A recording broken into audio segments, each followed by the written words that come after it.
Hello అండి, అందరికీ నమస్కారం. ఈరోజు నేను సొరకాయతో సర్వపిండి తయారు చేశాను.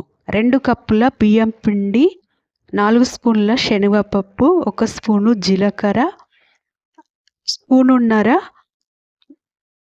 ఉప్పు, కరివేపాకు సన్నగా తరిగి, కొత్తిమీర, పుదీనా, ఉల్లికాడలు, ఉల్లిగడ్డగా చిన్నగా తరిగి వేసుకున్నాను.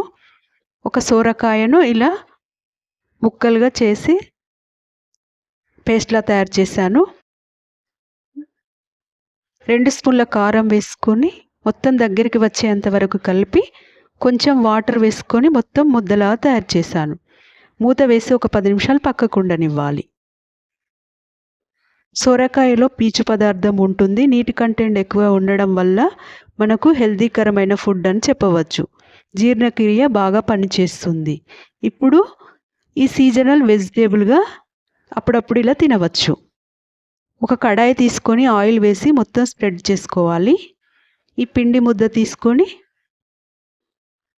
ఇందులో మొత్తం ఇలా రౌండ్గా స్ప్రెడ్ చేసుకోవాలి. ఈ సొరకాయ జ్యూస్ చేసుకొని త్రాగడం వల్ల ఊబకాయం ఉన్నవారు తగ్గుతారు. మార్నింగ్ వాకింగ్ చేసి వచ్చాక జ్యూస్ చేసుకొని తాగవచ్చు. ఇలా మధ్యలో హోల్స్ వేసి అందులో ఆయిల్ వేసుకోవడం వల్ల మొత్తము క్రిస్పీగా కాలుతుంది.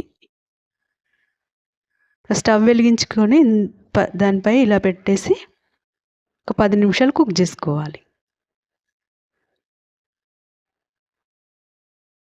చూడండి, ఇలా షుగర్ ఉన్న వాళ్ళు ఇలా సొరకాయతో జ్యూస్ చేసుకొని తాగండి.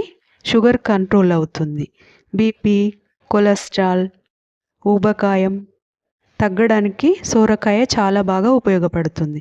లేత సొరకాయలు తీసుకువచ్చి జ్యూస్ రూపంలో కానీ ఇలా టిఫిన్స్ రూపంలో కానీ తయారు చేసుకొని తినండి. చాలా బాగా పనిచేస్తుంది. ఇలా నేను సర్వ్ చేస్తాను. చూడండి ఎంత బాగా వచ్చిందో.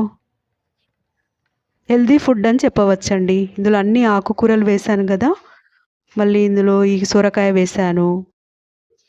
ఇలా అప్పుడప్పుడు చేసి పెడుతూ ఉండండి. చలికాలం సొరకాయలు వస్తాయండి, అప్పుడప్పుడు చేసి పెడుతూ ఉండండి. పిల్లలు ఈవినింగ్ స్నాక్ లాగా పెట్టవచ్చు.